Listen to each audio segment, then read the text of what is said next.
함께 기도드리겠습니다. 아버지 하나님, 오늘 이 복된 날도 오직 주님 주시는 힘과 지혜와 능력과 사랑으로 살고자 주 앞에 은혜를 구하고 엎드립니다. 아버지 하나님, 오늘도 우리 걸음마다 주께서 도우시는, 주께서 함께 하시는 은총 가운데 살아감에 부족함이 없도록 이 시간 주의 말씀으로, 주의 성령으로 우리 가운데 함께하여 주시옵소서. 예수님 이름으로 기도합니다. 아멘. 오늘 우리에게 주시는 하나님 말씀은 여호수아 3장 7절부터 13절까지의 말씀입니다. 여호수아 3장 7절부터 13절까지의 말씀입니다. 여호수아 3장 7절부터 13절까지 말씀을 제가 봉독해 드리겠습니다. 하나님의 말씀입니다. 여호와께서 여호수아에게 이르시되 내가 오늘부터 시작하여 너를 온 이스라엘의 목전에서 크게 하여 내가 모세와 함께 있었던 것 같이 너와 함께 있는 것을 그들이 알게 하리라. 너는 언약궤를 맨 제사장들에게 명령하여 이르기를 너희가 요단 물가에 이르거든 요단에 들어서라 하라. 여호수아가 이스라엘 자손에게 이르되 이리 와서 너희의 하나님 여호와의 말씀을 들으라 하고 또 말하되 살아계신 하나님이 너희 가운데에 계시사 가나안 족속과 헷 족속과 히위 족속과 브리스 족속과 기르가스 족속과 아모리 족속과 여부스 족속을 너희 앞에서 반드시 쫓아내실 줄을 이곳으로서 너희가 알리라. 보라, 온 땅에 주의 언약궤가 너희 앞에서 요단을 건너가나니 이제 이스라엘 지파 중에서 각 지파에 한 사람씩 12명을 택하라. 온 땅에 주 여호와의 궤를 맨 제사장들의 발바닥이 요단 물을 밟고 멈추면 요단물 곧 위에서부터 흘러내리던 물이 끊어지고 한 곳에 쌓여 서리라. 아멘. 여호수아서는 아브라함 때부터 언약하셨던 유업을 이제 실제 받게 되는 이야기입니다. 그 유업을 받기 위해 내딛는 구체적 첫 걸음은 바로 요단을 건너는 것이 3절 말씀을 통해 기록되고 있습니다. 물론 지정학적으로 여리고성에 가려면 당연히 요단강을 건너가야 되기 때문이기도 하지만 다시 생각해 보면 가나안으로 들어가는 길이 여기만 있는 것은 아닙니다. 요단강을 건너가지 않고도 이 아래쪽 가데스 바네아에서 이 사해의 왼쪽으로 올라가서 호르마를 거쳐 헤브론을 지나 베들레헴으로 올라가는 길이 있습니다. 물론 이 길로 가면 아말렉과 블레셋을 상대해야 되기 때문에 아래쪽으로 가데스바네아에서 사해 오른쪽으로 이렇게 우회해서 여리고성 맞은편으로 올라온 것이기는 합니다.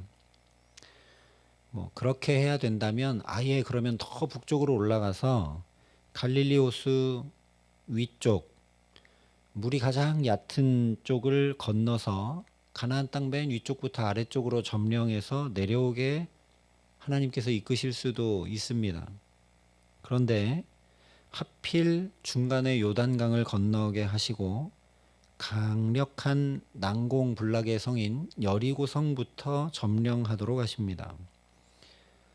물론 평소에 요단강은 수심 1m 정도의 폭이 27m 정도였다고 하니까 이 정도면 좀 어렵지만 건너갈 만하기는 합니다. 그러니 하나님께서 얼마든지 이스라엘의 광야 행군 일정을 조정하셔서 요단물이 가장 적을 때쯤 도착해서 건너게 하실 수도 있겠죠. 그러나 15절에 말씀하는 대로 이스라엘이 건너야 하는 이 때는 언덕까지 요단강이 넘치는 때입니다. 봄철 곡식 거두는 시기인 이때는 요단강이 수심 3m에 폭이 31m까지 물이 불어났다고 하니까 건너기 가장 힘들고 어려운 때, 아니 장정만 60만, 어린아이, 노약자, 여자들 다 생각하면 최소 4배니까 240만 이상의 이스라엘 숫자를 생각하면 거의 불가능한 때라고 할 수 있습니다. 물론 그렇기 때문에 불가능해 보이기 때문에 이것을 통해 하나님의 기이한 일, 놀라운 능력이 더 극명하게 드러나지만 그런 것 때문이라면 하나님이 더 자기 힘을 과시하려고 하는 너무 유치한 분일 수밖에 없는 거죠.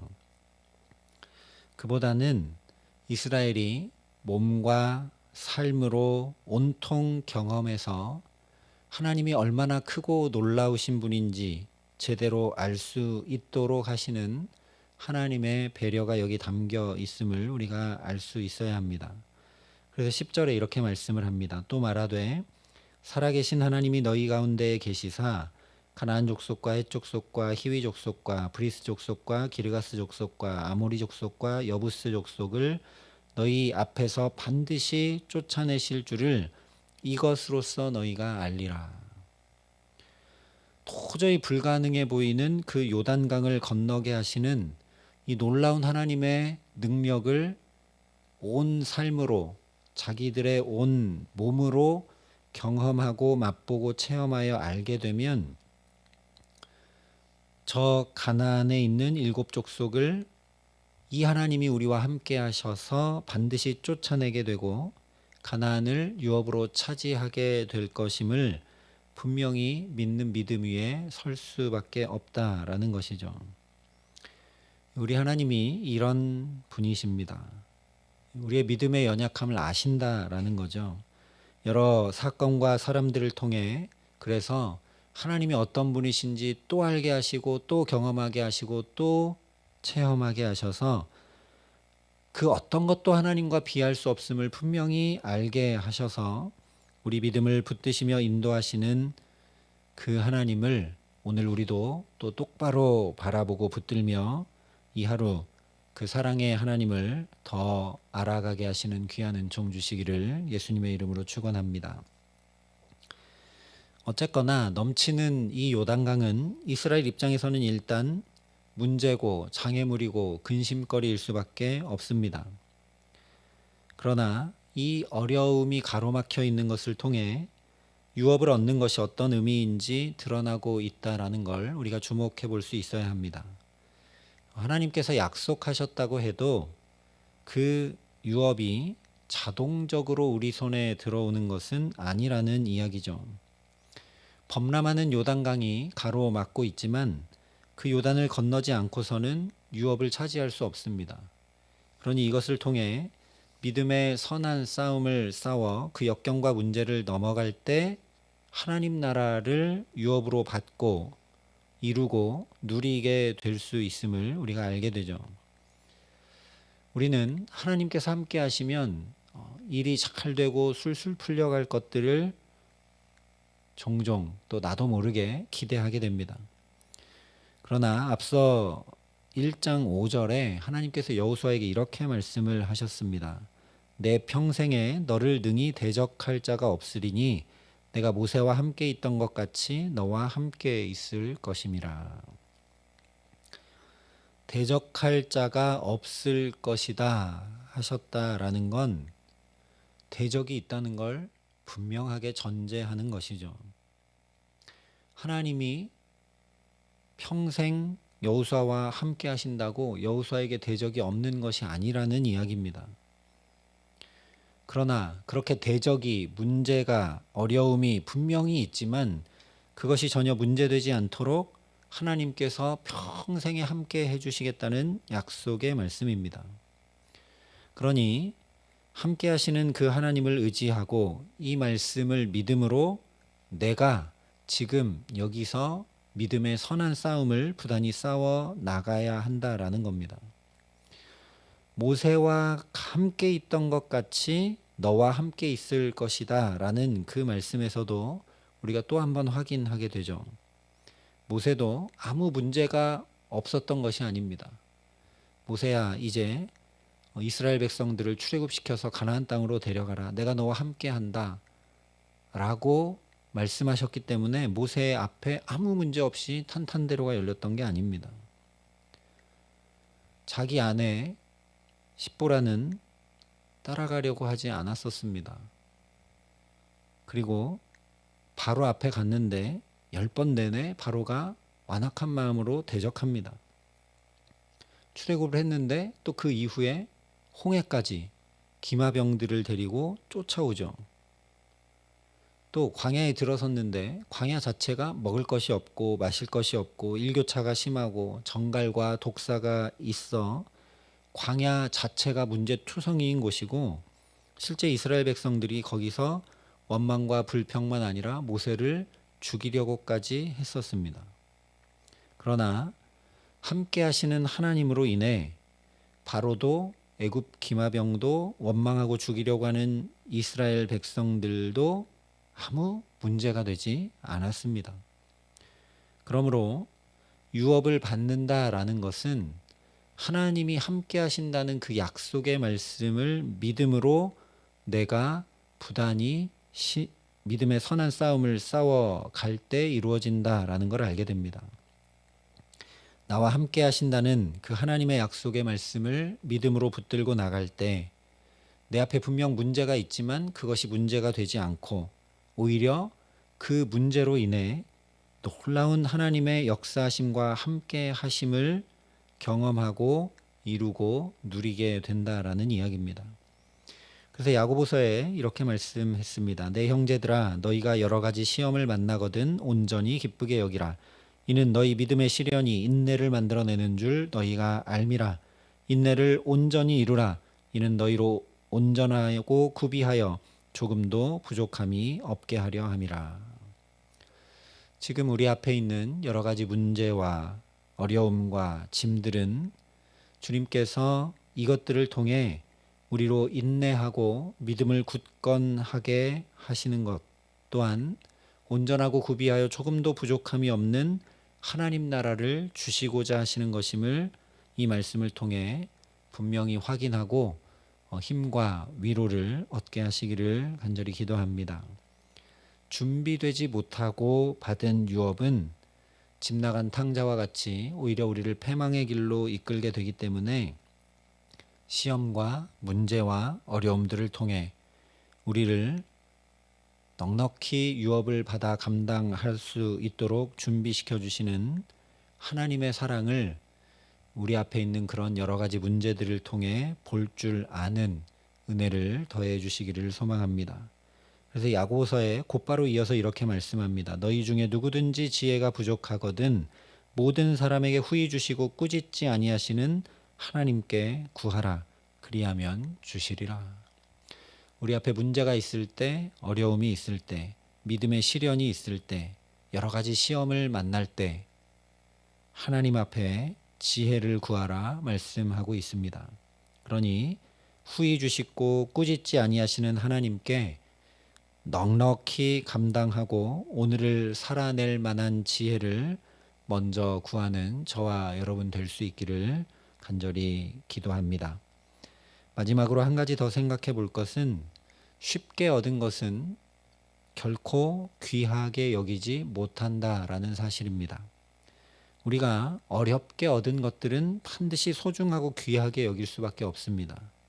그만큼 온갖 정성이 들어가기 때문이죠. 반대로 말하면 어렵고 힘겹고 많은 문제와 역경을 넘어선 것일수록 그 가치가 높다라는 반증입니다. 그러니 하나님 나라를 유업으로 쉽게 얻는다는 것 자체가 말이 안 되는 이야기겠죠. 가장 귀하고 가치 있는 나라. 그래서 하나님께서 독생자의 생명을 치르고서라도 반드시 우리에게 주시고자 하는 나라가 바로 하나님 나라이기 때문입니다. 그렇기 때문에 당연히 사탄은 이 복되고 귀하고 가장 좋은 하나님 나라를 어떻게든 우리가 유업으로 받지 못하고 이루지 못하고 누리지 못하도록 온갖 방해를 할 수밖에 없겠죠.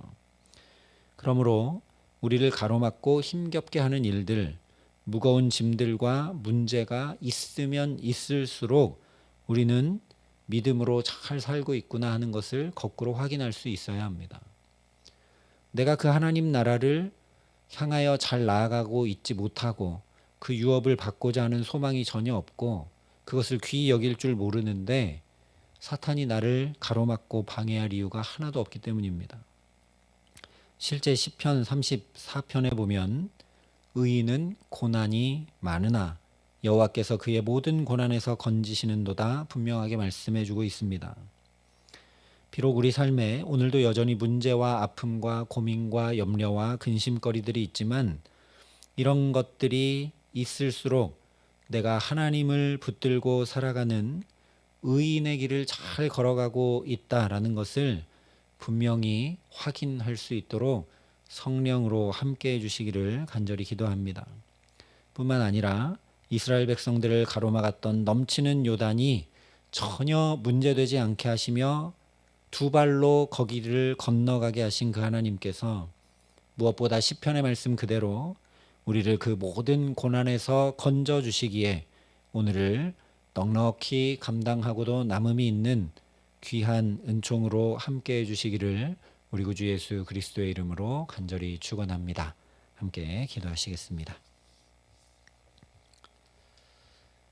아버지 하나님,